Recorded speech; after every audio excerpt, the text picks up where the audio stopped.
Pai eterno, Deus, Criador dos céus, da terra, do mar e das fontes das águas. Aqui está a tua congregação, ó Deus. Por favor, nos aceite, Pai eterno, nos ajude a entender a tua vontade para a nossa vida, que possamos, Senhor Deus, entregar todo o defeito de caráter, que o Senhor possa nos renovar pelo teu Santo Espírito, para que possamos ser aprazíveis a ti, Senhor. Por favor, esteja mais uma vez conosco, com a Carol, que o teu Santo Espírito possa estar sobre ela e que tudo que ela disser venha diretamente do teu santo trono. Nos ajude a viver de acordo com a tua vontade e nos dê o poder para o tal, é o que nós pedimos em nome de Jesus Cristo. Amém. Boa tarde. Com alegria que nós estamos aqui mais uma vez para estudar a palavra de Deus. Louvado seja Deus por esse privilégio. Nós estamos então numa sequência de estudos para nós entendermos o poder do Evangelho. Tem uma passagem na Bíblia que eu queria que a gente lesse, que eu estou pensando nela todas as vezes. 2 Timóteo,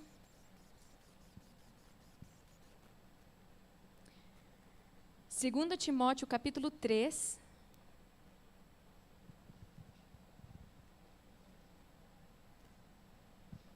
no verso, 2 Timóteo, capítulo 3, no verso 5. E diz assim: tendo forma de piedade, negando-lhe, entretanto, o poder, foge também destes. E eu estou sempre me lembrando dessa passagem, porque nós podemos dizer que nós somos bons, que nós somos cristãos, mas não, se nós negamos o poder em nossa vida, que coisa triste. Está dizendo, foge destes.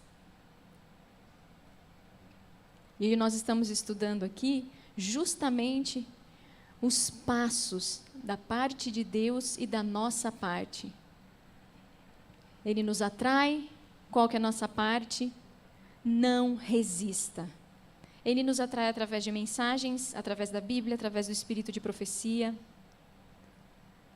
através de irmãos. Tantas formas de Deus nos atrair. E então, quando a gente não resiste, Ele pode nos convencer do quê?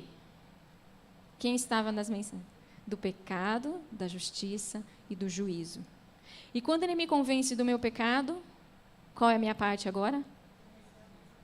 Reconhecer a minha culpa. Não culpar ninguém mais. Porque aí Ele vai poder me dar o arrependimento, porque é um dom dEle. E então nós chegamos no ponto 3, confessar e abandonar os pecados. E eu disse para vocês que nesse ponto acontece o quê? Não é só entregar um pecado ou outro, é para entregar o quê? O coração. Aqui que tem a entrega e a submissão completa do ser ao Senhor. E aí nós paramos hoje de manhã explicando o plano da salvação. Muito obrigada, irmã. O plano da salvação na Bíblia. E nós dissemos assim, que Deus pode, depois que nós confessamos e abandonamos os pecados, na força dele, toda a nossa parte é em resposta ao que Deus fez e na força que Ele dá. E então Ele pode nos perdoar e nos purificar de toda injustiça. E aí nós podemos entrar no lugar, aqui, aí nós podemos entrar no santuário. Nós falamos isso, foi a última coisa que nós falamos. E é isso que significa ser santo e viver em santidade. E nós vamos ler o plano da salvação na Bíblia. Tem uma linguagem, aqui eu também coloquei a imagem.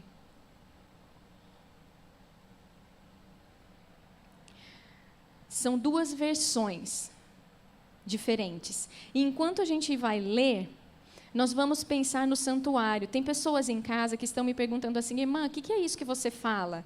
Que aponta para a parede. Então, eu quero que os irmãos que estão assistindo imaginem o santuário, que tem o altar, a pia e entra no lugar santo e santíssimo. E nós vamos ler esse verso, Romanos 6, 22, para nós vermos o plano da salvação. E vocês vão olhando o santuário e vão acompanhando. Mas agora, havendo vós sido libertados para longe do pecado, ali no altar de sacrifício, havendo sido tornados escravos para Deus, ou em outras versões de servos de Deus, ou filhos de Deus, ali na pia, agora não estamos mais a serviço de Satanás, tendes o vosso fruto para dentro da santificação, aqui. E ao fim, a vida eterna. Quando você é liberto do pecado, você é feito escravo de Deus. Tem gente que não gosta dessa palavra, mas você pode entender então filho de Deus. Isso que é santificação. O evangelho inteirinho, irmãos, em uma passagem bíblica. A outra versão. Mas agora, feito livres do pecado, no altar, tornados servos de Deus na pia, tendes o vosso fruto para a santificação e, por fim, a vida eterna. Irmãos, o que está acontecendo aqui agora? Não é o juízo? Não é ali que Jesus decide se você e eu realmente temos a vida dele em nós? Se nós possuímos o fruto da santidade, que é o caráter de Jesus? É ali que acontece a vida de santificação. Olha, aqui dentro, enquanto a gente está aqui, é a vida espiritual. A gente diz que a santificação é obra de uma vida inteira. E eu gostaria que nós todos entendêssemos isso hoje. A obra de uma vida inteira, por quê? Porque é para ser uma vida inteira aqui nesse lugar, nessa condição. Uma vida inteira aqui, olha, de vida espiritual. Permanecendo em Jesus e dando frutos. Em santidade. Imagine a entrada do santuário. E vocês podem observar ali. Ali a gente entra com todos os pecados. Com todos os nossos pecados, do jeito que a gente é. E então a gente é lavado, purificado, que é a pia, nasce de novo. E então a gente entra na vida santificada, separado para uma vida santa. E nesse momento ali de vida santificada, é que nós estamos ligados com a videira. A imagem da videira ali, ó, naquele lugar que você está conectado com a videira. Foi enxertado. Em outras palavras, a Bíblia diz, casou-se com Jesus, a noiva, a esposa, a igreja, casou-se com Jesus. E ele agora pode morar no seu coração e no meu coração. E por isso que é possível viver em santidade como ele viveu. Irmãos, permanecer aqui, ó, é a obra que deve durar a vida inteira. Não é uma vida inteira tentando, mas uma vida inteira conectado com Jesus. E tantas pessoas pensam que uma vida santificada é isso, é tentar se ver livre de uma coisa aqui, tentar se ver livre de uma coisa ali. O foco está em se livrar de coisas e de pecados. Mas continua caindo. Mas não tem problema. Você já ouviu isso? Não tem problema, porque se você estiver tentando, se você estiver orando, lendo a Bíblia, estudando a lição, não tem problema. Isso, irmãos, se chama legalismo. Isso é tentar ser bom. Não é cristianismo, porque cristianismo é uma obra sobrenatural da parte de Deus no coração hoje. Mas muitos ficam, irmãos, a vida inteira aqui, ó, morno. A vida inteira aqui, ó, não sai daqui. E isso é muito triste, porque Deus, a gente falou hoje de manhã, o que Deus vai fazer com o morno? Vomitá-los de sua boca, não estarão no céu. Eles nunca entenderam o que é o verdadeiro cristianismo. E é tão triste que foi nos revelado que a maioria na igreja é morno, o estado atual. E a vida cristã está na obra sobrenatural de Deus no coração. Nós estamos vendo tudo isso juntos, por isso que eu estou revisando. E é do coração que sai toda sorte de coisas, boas ou más. Depende de quem é dono do seu coração. Depende do fato de você ter nascido de novo ou não. E quando nós entendemos melhor tudo isso que a gente está estudando aqui juntos, nós conseguiremos compreender. Você vai conseguir se identificar aonde que você está nesses passos, na sua vida espiritual. Vamos ler um texto sobre o que é santificação. É entregar-se inteiramente e sem reservas, alma, corpo e espírito a Deus.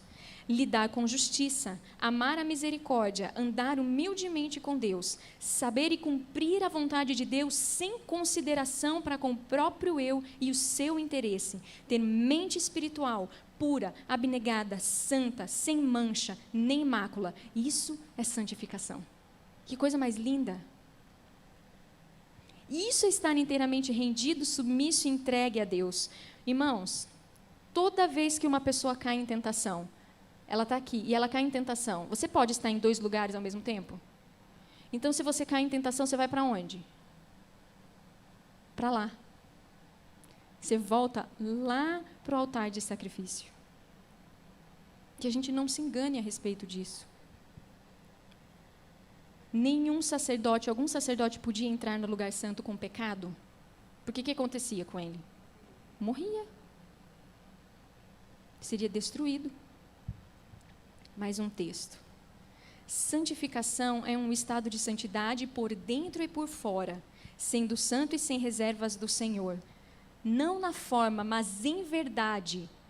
Toda impureza de pensamento, toda paixão lasciva, separa a alma de Deus, pois Cristo nunca pode colocar seu manto de justiça sobre um pecador para esconder a sua deformidade. Irmãos, Deus nunca esconde o seu pecado e o meu pecado.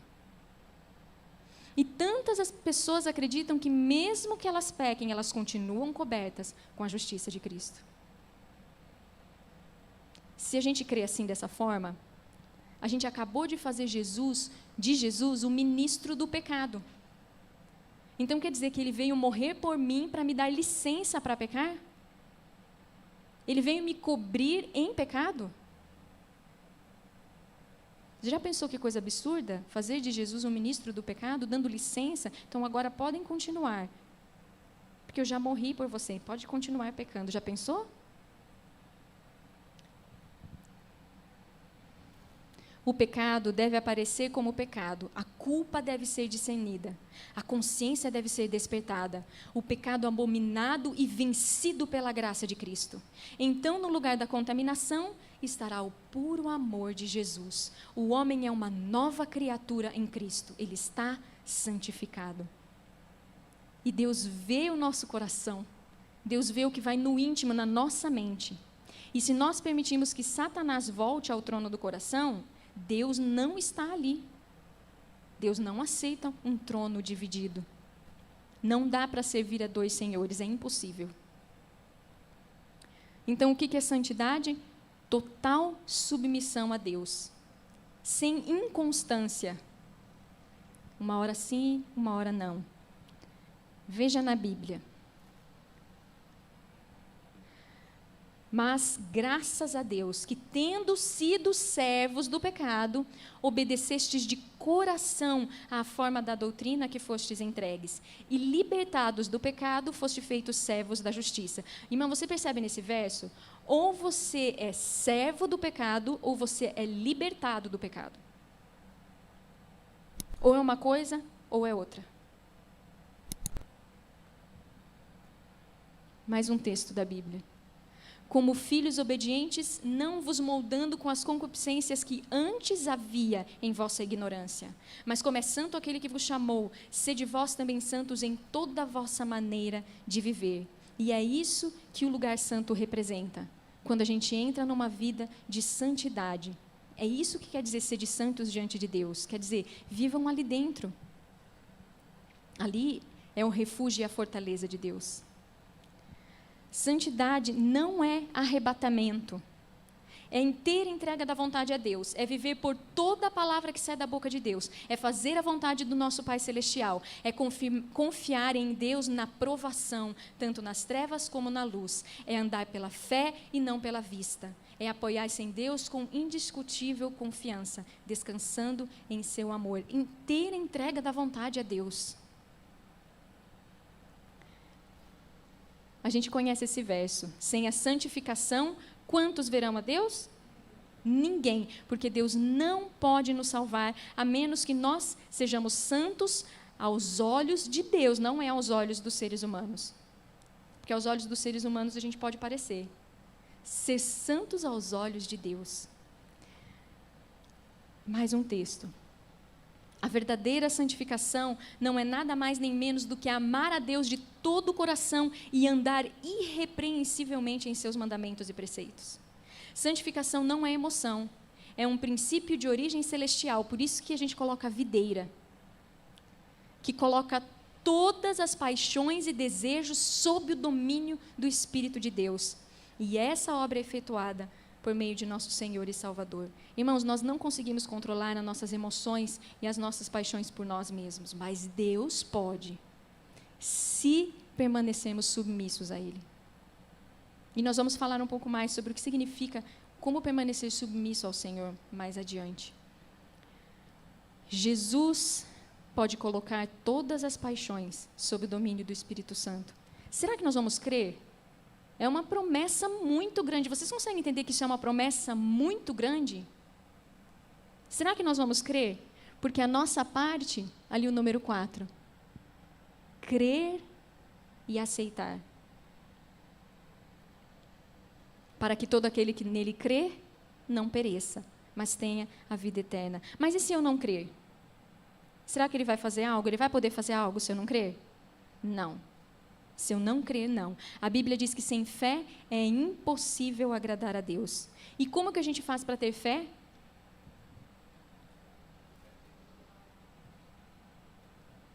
A fé vem pelo ouvir e o ouvir pela palavra de Deus. Irmãos, estudem. Estudar a palavra de Deus. Devo passar tempo com a palavra de Deus, para que Ele faça aquilo que Ele prometeu. Então você vai ao Senhor Jesus, aos pés da cruz, confessa. Irmãos, então creia. Creia que Ele pode tornar você santo de coração. Vocês lembram quando os israelitas foram mordidos por serpentes? E o Senhor estava cuidando deles no deserto, então eles começaram a reclamar e a murmurar. E então, até que Deus disse, ok, eu vou te retirar a minha proteção por um momento, a minha mão por um momento. Então veio aquelas serpentes e mordiam todo o povo, e eles clamaram ao Senhor, e Moisés levantou aquela serpente no deserto. Vocês conhecem essa história? Aliás, aquela serpente representa Cristo, que se tornou pecado por nós, que se tornou detestável por nós. E então ele disse ao povo que olhassem, se tão somente eles olhassem, Deus os sararia. E aqueles que olharam e criam, eles eram curados instantaneamente. Não é mesmo? Instantaneamente. Mas, irmãos, muitos não conseguiam crer. E por não crer, eles não olhavam para Jesus. E Deus teve que deixá-los morrer em seus pecados. E essa analogia é perfeita para nós. Nós vamos crer ou nós vamos morrer em nossos pecados? Porque Deus nunca força. Ele é um Deus que move os nossos corações por amor. Ele é um Deus que não move por força. Ele poderia forçar se ele quisesse, mas isso é contrário ao seu caráter de amor. Jesus ama que nos acheguemos a Ele, tais como somos, pecaminosos, desamparados, dependentes. Podemos ir a Ele com todas as nossas fraquezas, leviandade e pecaminosidade, e lançar-nos arrependidos aos seus pés. É seu prazer estreitar-nos em seus braços de amor. Olha, abraçar, estreitar, atar as nossas feridas e purificar-nos de toda a impureza. Irmãos, e sabe o que a próxima frase diz? A próxima frase. Aqui é onde milhares erram. Não creem que Jesus lhes perdoe pessoalmente e individualmente. Então, esses milhares vêm até Jesus e confessam, mas nunca creem que Jesus ele possa mesmo de verdade mudar seus corações. E se não acreditam, Jesus não pode fazer. Essa é a razão por que muitas pessoas permanecem naquele estado de mornidão. Essa é a razão. Não creem no milagre que Deus pode fazer no coração. Jesus, ele disse, se tu podes crer, tudo é possível ao que crê.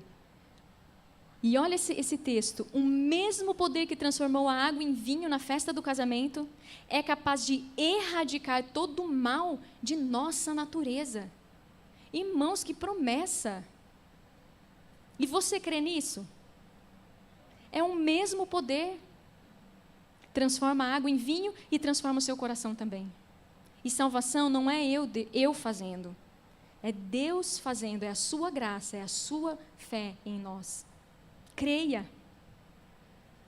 Seja feito conforme a tua fé. Quando o Espírito de Deus toma posse do coração, transforma a vida. Os pensamentos pecaminosos são afastados, renunciadas às más ações. Amor, humildade e paz tomam o lugar da ira, da inveja e da contenda. Nós estamos lendo muitos textos que são promessas de Deus para nós. Nós precisamos das promessas de Deus. A alegria substitui a tristeza. O semblante reflete a luz do céu. Ninguém vê a mão que suspende o fardo, nem a luz que desce das cortes celestiais. A bênção vem quando, pela fé, a pessoa se entrega a Deus. Então, aquele poder que olho algum pode discernir, cria um novo ser à imagem de Deus. E é isso que acontece no novo nascimento. Isso é o que acontece quando a pessoa realmente entende o que está envolvido quando diz assim, venha a Cristo. É isso que é ir a Cristo. Nós devemos aprender de Cristo. Devemos saber o que Ele é para aqueles a quem Ele resgatou. Devemos perceber que, pela fé, é nosso privilégio ser participantes da natureza divina. E assim escapar da corrupção que existe no mundo pela luxúria. Então somos purificados de todo pecado, de todos os defeitos de caráter. Olha essa última frase. Não precisamos reter uma propensão pecaminosa. Não precisamos. Mas se nós não cremos nisso que a gente acabou de ler, nessas promessas tão grandiosas, então nós vamos continuar com os nossos defeitos de caráter, com as nossas propensões pecaminosas. E como o povo no deserto, nós seremos deixados a morrer em nossos pecados. Vamos continuar sendo o velho homem. Então agora, que nós somos conectados com Cristo, e estamos permitindo que Ele viva, então, em nós, irmãos, é só aí que nós entramos na vida espiritual. É aí que começa a vida espiritual. O Evangelho tem poder para mudar a vida, mas muito poder. Isso é Evangelho, poder. Diz a Bíblia, eu não me envergonho do Evangelho, pois é o poder de Deus para a salvação de todo aquele que crê. Você crê?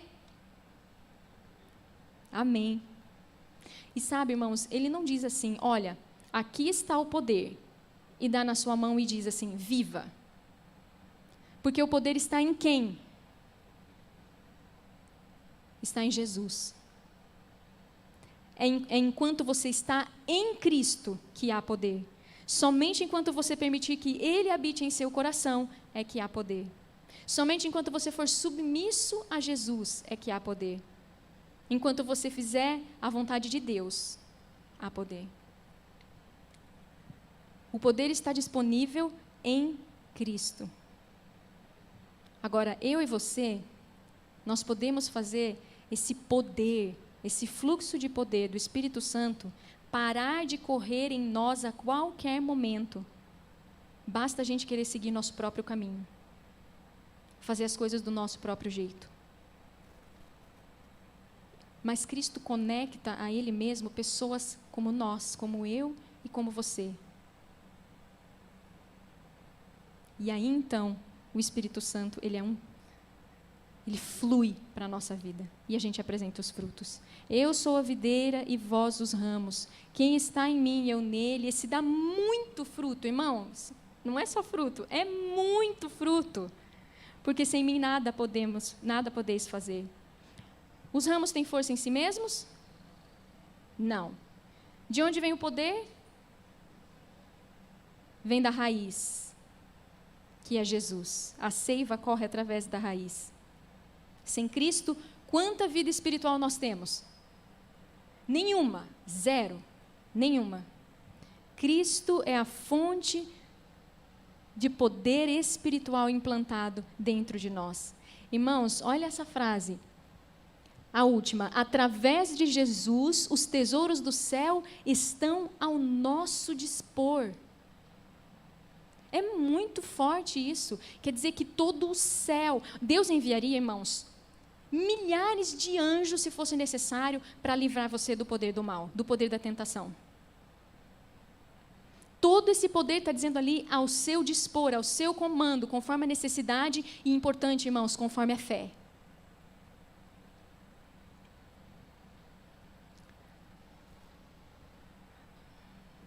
Efésios. Para que, segundo as riquezas da sua glória, vos conceda que sejais fortalecidos com poder pelo seu Espírito no homem interior. Você perceba que a obra de Deus é no coração? No homem interior, para que Cristo habite pela fé nos vossos corações, a fim de, estando arraigados, olha ali a videira, enraizados e fundados em amor, para que sejais cheios de toda a plenitude de Deus. Quanto de Deus? Toda a plenitude de Deus. Você consegue perceber que quando Jesus esteve nessa terra, ele viveu cheio de toda a plenitude de Deus? Todo instante, todos os dias, constantemente. E esse verso acabou de dizer para mim e para você que é para nós vivermos em toda a plenitude de Deus. Irmãos, são promessas que aos nossos olhos podem parecer impossíveis, irmãos. Por isso que eu fico perguntando, você crê? Promessas de Deus para nós. A religião do Evangelho é Cristo na vida, um princípio vivo e atuante. Olha, é a graça de Cristo revelada no caráter e expressa em boas obras. Todos devem adquirir para si mesmos uma experiência viva. Por isso eu perguntei na primeira mensagem, você já tem uma experiência com essa mensagem? Todos têm que ter uma experiência por si mesmos. Cumpre-lhes ter Cristo no coração e o Espírito de Cristo moderando-lhes as inclinações. Ou a sua profissão de fé não terá nenhum valor e seu estado será pior do que antes de terem ouvido a verdade. Olha só que coisa mais séria.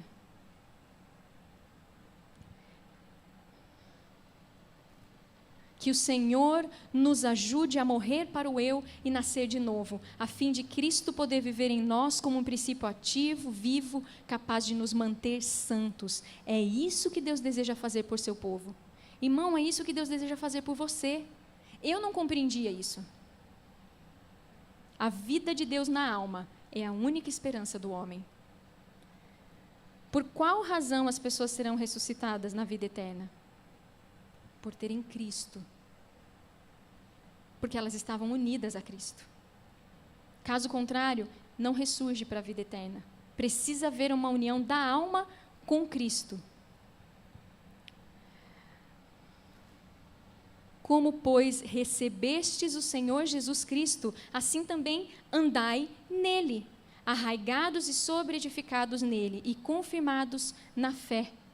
O poder do mal está tão identificado com a natureza humana que nenhum poder pode vencê-lo, exceto a união com Cristo. Então, irmãos, não diga que é impossível, porque nós somos cristãos. A verdade é que Deus nos ofereceu a união com Cristo. Através dessa ligação, recebemos poder moral e espiritual. Por isso que nós usamos a parábola da videira, porque ali representa uma união que não tem como, todo mundo compreende. Uma criancinha pode compreender. Um galho unido à videira. É a parábola, na verdade, mais importante para a gente entender a união que precisa haver entre nós e Jesus. Nós vamos ler juntos, nós conhecemos esse texto de João 15. Estai em mim e eu em vós. O que ele está querendo dizer aqui? Estai em mim e eu em vós. Em outras palavras, permanecei em mim. Ou seja, uma vez que você rendeu a sua vida, ali naquele passo, número 3, você rendeu a sua vida, agora a Bíblia está te convidando, o Senhor Jesus está te convidando para permanecer nele. Como a vara de si mesma não pode dar fruto se não estiver na videira, assim também vós, se não estiverdes em mim, sem permanecer em Cristo, não tem como. Eu sou a videira, vós as varas. Quem está em mim e eu nele, esse dá muito fruto, porque sem mim nada podeis fazer. Uma outra tradução, naquele texto que nós lemos, que assim provarão que sois os meus discípulos, se vos amardes uns aos outros, diz um texto. Assim provarão, vocês provarão, e o fruto do Espírito primeiro é o amor. Então, como que a gente prova se a gente é um discípulo, um filho de Deus? Pelo tipo de fruto que a gente dá. Não por quantos estudos bíblicos a gente dá. É importante dar estudo bíblico, mas não é isso que mostra que nós somos discípulos de Jesus. Se o Espírito Santo está no controle do nosso espírito, é aí que a gente mostra. E nós já conversamos sobre isso. Se ele está no controle da nossa vida, quando nós somos provocados. Porque a gente pode dar 10 e sair, dar 10 estudos bíblicos, chegar em casa e brigar com a família. Dar 10 estudos bíblicos e pensar mal do vizinho. A gente mostra, sabe onde que a gente mostra o nosso verdadeiro eu? Eu disse que é na nossa casa, né? É na nossa casa e é aqui também. Porque a gente vive a maior parte da vida da gente aqui dentro. Ninguém sabe, ninguém vê. Só você e Deus. Ninguém pode esconder de Deus. É na mente que a gente vive a maior parte da vida. E Jesus diz assim: venha a mim e depois permaneça em mim e terás o fruto do Espírito. Mateus 7,16 diz: por seus frutos os conhecereis. Olha esse texto. Cristo procura reproduzir-se no coração dos homens. E ele faz isso por intermédio daqueles que creem. Por isso eu pergunto, você crê?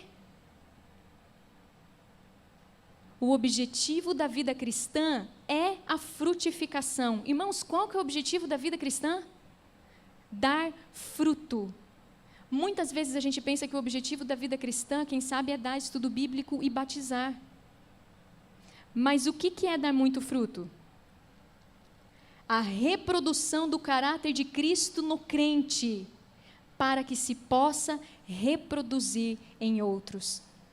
É somente quando você representa Cristo de verdade, você pode ajudar os outros a entender o que significa ser cristão. O fruto do Espírito, irmãos, a gente fala muito do fruto do Espírito. Olha lá.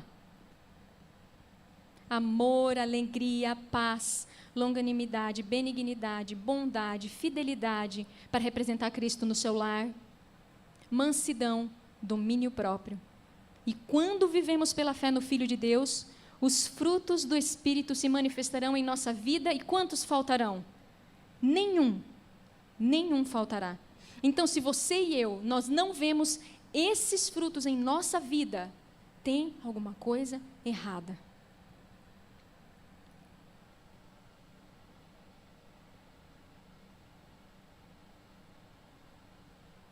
Estou passando. A vida de Cristo em vós produz os mesmos frutos que nele. Olha só, vivendo em Cristo, aderindo a Ele, por Ele sustentados e dele tirando a nutrição, dareis frutos segundo a sua semelhança. Será que você está em uma posição que você não possui esses frutos, essas graças em sua vida? E o texto continua nos dizendo, como é que a gente sabe? Será que estás em uma posição em que não possuis essas graças? Olha, irmãos, prestem atenção. Assim que alguém o atravessa ou o ofende, surge em seu coração um sentimento de amargura? Um espírito de rebelião? Se este é o espírito que possuís, tendes em mente que não possuís o Espírito de Cristo, é outro espírito. Você consegue entender como que é fácil você saber se Cristo está em você ou não? Se você manifesta um espírito errado, não é o Espírito de Cristo, é outro espírito. O Espírito de Cristo será revelado em todos aqueles que nasceram de Deus. Olha, rivalidades e contendas não podem ocorrer entre aqueles que são controlados por seu espírito. Ou é Deus ou Satanás quem controla a mente. E a vida revela isso tão claramente que ninguém precisa equivocar-se acerca do poder a que prestais obediência. Ninguém precisa ficar em dúvida. A vida mostra claramente. Não podemos ficar irritados e impacientes e ainda sermos cristãos. Olha isso. Pois um espírito irritado e impaciente não é o Espírito de Cristo. Alguém tem dúvida disso? Ninguém tem dúvida disso. É outro espírito. E muitos de nós nunca aprendemos o que significa ser cristãos. Às vezes a gente cresce num lar em que os pais manifestam um outro espírito e os filhos repetem o que os pais fazem. E manifesta-se um outro espírito livremente. E a gente cresce, irmãos, tendo a impressão de que é normal. Mas podemos concluir que nós somos tudo, menos cristãos, se nós fizermos assim.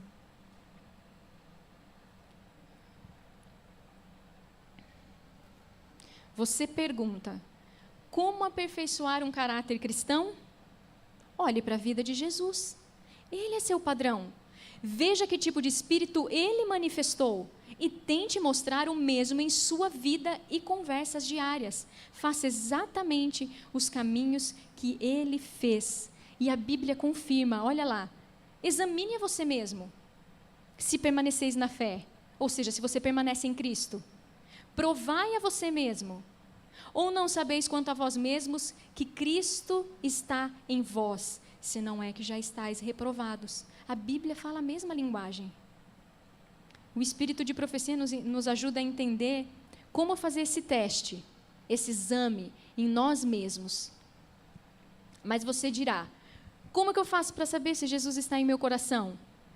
Se quando você é criticado ou corrigido em seu caminho, em seu proceder, e as coisas não saem exatamente como você pensa que devem sair, se você permite sua paixão surgir, em vez de suportar a correção e ser paciente e bondoso, Cristo não está permanecendo no coração. Irmãos, não é uma linguagem direta, clara e bem simples? Até as crianças podem entender. As crianças, aliás, as mães aqui podem me dizer se eu estou falando a verdade. As crianças sabem quando a gente está impaciente, quando a gente está irritado, quando a gente está com um espírito que não é o de Cristo, elas sabem. E eu vou dizer uma coisa também, até os animaizinhos sabem quando você está irritado e nervoso. Quem tem animalzinho em casa vai me dizer que é verdade. Então ninguém precisa ficar enganado. Quando cedemos à impaciência, irmãos, é fácil ceder à impaciência? Acho que é o pecado mais fácil da gente cair, é no da impaciência. Expulsamos do coração o Espírito de Deus e damos lugar ao quê? Ai, meu Deus, aos atributos de Satanás. Outro espírito assume no momento em que não permitimos o Espírito Santo controlar o nosso espírito. Irmãos, ou é Deus no controle, ou é Satanás no controle. E a Bíblia diz, não sabeis vós que a quem vos apresentardes para servo, para lhe obedecer, sois servos daquele a quem obedeceis? Se nós condescendemos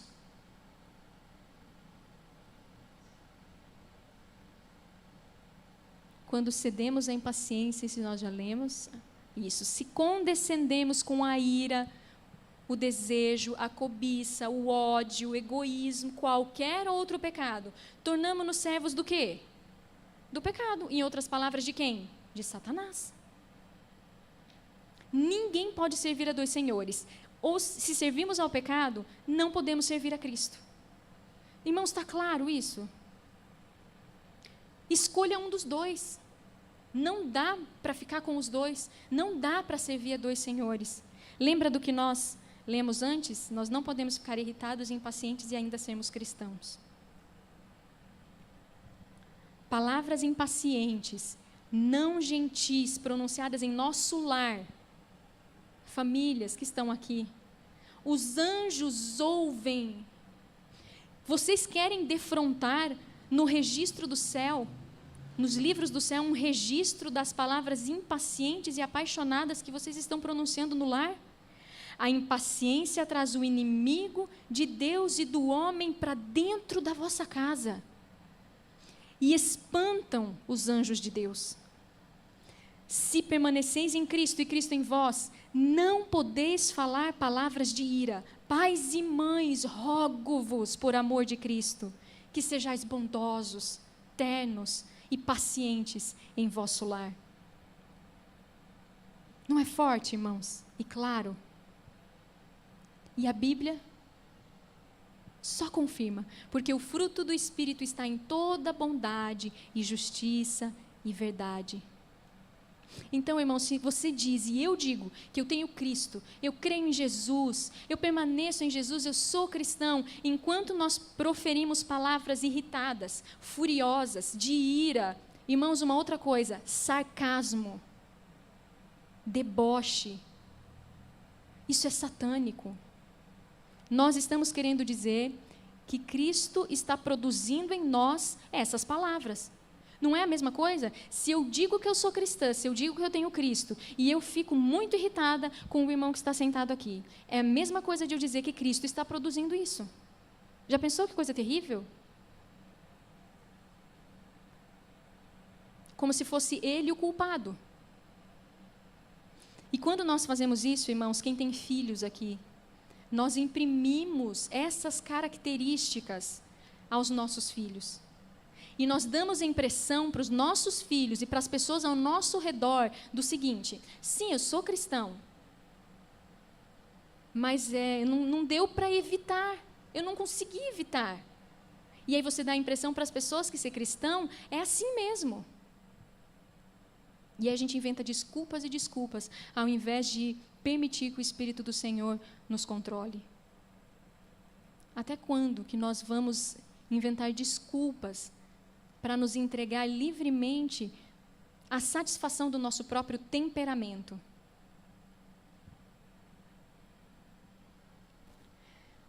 Você não pode ceder ao seu próprio temperamento e seguir seu próprio caminho e ainda permanecer um filho de Deus. Temos de lutar contra as nossas tendências hereditárias para não cedermos à tentação e não irarmos sob a provocação. É uma luta.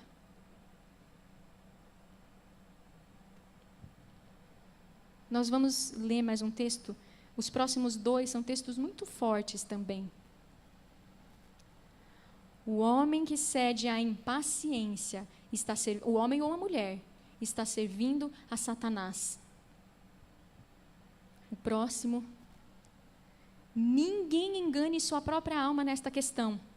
Se abrigardes orgulho, amor próprio, desejo de supremacia, vanglória, ambição, murmuração, amargura, maledicência, mentira, engano, calúnia, não tendes Cristo em vosso coração, porque as evidências demonstram que tendes a mente e o caráter de Satanás, e não o de Jesus Cristo, porque ele era manso e humilde de coração. Deveis ter um caráter cristão que subsista. E continua. Podeis ter boas intenções. Irmãos, está cheio de boas intenções nesse mundo. Podeis ter bons impulsos, querer até. Podeis falar compreensivelmente a verdade, mas não estáis habilitados para o reino dos céus. Vosso caráter tem em si um material ordinário que destrói o valor do ouro.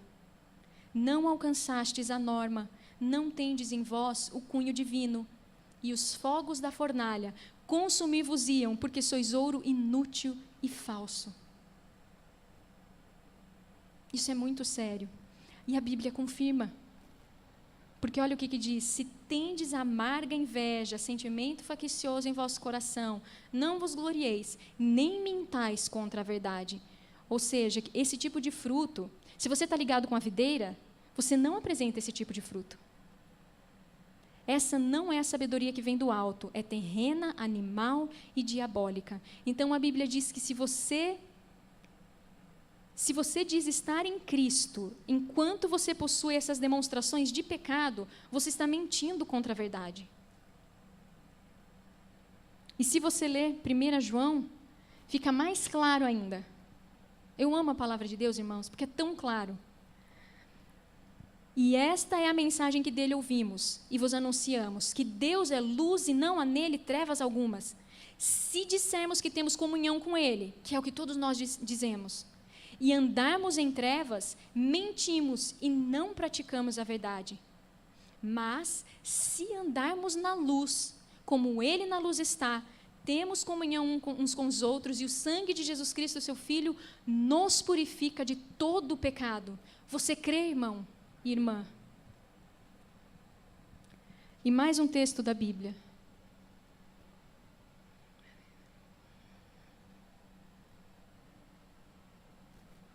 E nisto sabemos que o conhecemos, se guardarmos os seus mandamentos.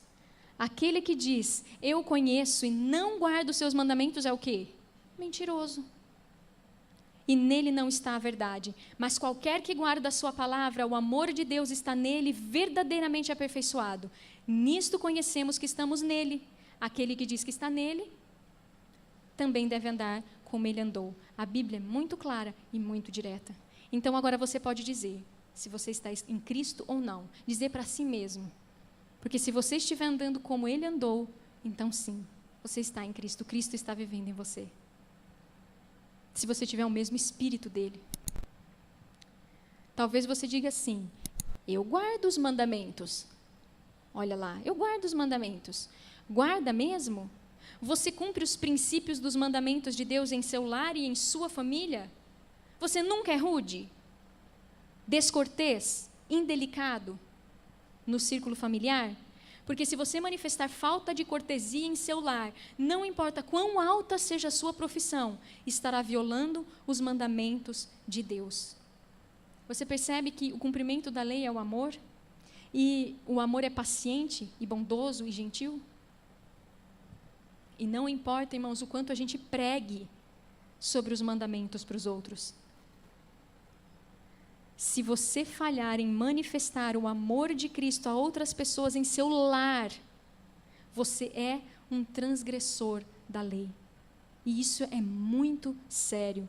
E quando eu e você entendemos essas coisas, irmãos, nós vamos precisar de muito poder. Aí a gente vai precisar, irmãos, estudar mesmo. Poder para viver o amor de Deus. A gente vai precisar buscar a Deus de todo o coração. Sabe como uma pessoa, num deserto, morrendo de sede, atrás de água? Essa deve ser a nossa busca. Porque quando a gente entender a nossa condição, a gente vai entender que a gente precisa de Jesus. E é do amor de Deus que a gente precisa na alma. Não é o amor humano que pode fazer isso. É só o amor de Deus que pode transformar. Diz assim o último texto da Bíblia. Tendo sido justificados pela fé, o amor de Deus está derramado em nossos corações pelo Espírito Santo que nos foi dado. Irmãos, esse é o único jeito de nós termos poder. É nós entrarmos em uma conexão viva com Deus. Por isso que é tão importante que nós saibamos como permanecer em Cristo. Na palestra de amanhã, nós vamos estudar o que fazer quando a tentação vem. Como então permanecer em Cristo? Como fazer para que nada afaste você de Jesus? Nós vamos falar um pouco do passo ali, número 6. Ele ajuda o tentado e usar o seu escape. Como que funciona isso? Porque, irmãos, ele providenciou um meio de escape, mas ele não toma o caminho do escape por você. É uma escolha sua. Não é a parte dele. A parte de Deus é dar poder, a nossa parte é cooperar com Deus. E a minha oração é para que você esteja aqui amanhã, porque é uma palestra muito importante. Se você podia ter perdido alguma até hoje, talvez fosse as que passou. A de amanhã não pode perder. É muito importante. E a minha oração é para que essa igreja continue buscando a Deus e crescendo em graça e entendendo o poder do Evangelho por experiência.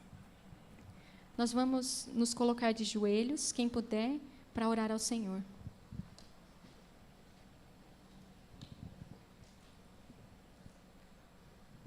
Oremos. Querido e grandioso Deus, muito obrigada, Pai, porque a Tua palavra tem poder. Obrigada porque o Senhor fez grandiosas promessas a nós hoje. Tão grandes, Senhor, tão grandes que aos nossos olhos podem parecer impossíveis. Porém, Senhor, nós cremos. Ajuda na nossa falta de fé. Aumenta, Senhor, a nossa fé, a nossa confiança em Teu poder e em Tuas mãos. Senhor, o Teu braço não encolheu. A Tua mão é poderosa para salvar. Salva-nos, Pai, de nós mesmos. Coloque em nós um novo coração. Faz-nos desistir dos pecados que existem em nosso coração e em nossa vida. E que o poder do mal, o poder da tentação, não tenha mais nenhum poder sobre nós. Nós queremos o poder de Cristo, queremos o Espírito de Cristo em nosso lar. Nós queremos o nosso lar transformado, os nossos filhos, e não importa a idade que eles tenham, não importa se já são grandes, nós queremos o Teu poder sobre a nossa família. Por favor, Pai, toma cada um de nós que está aqui assistindo e ouvindo em qualquer lugar. Toma-nos em Tuas mãos, faz a Tua obra. Termina a Tua obra em nosso coração, Pai. É em nome de Jesus que nós imploramos e agradecemos. Em nome de Jesus, Senhor. Amém.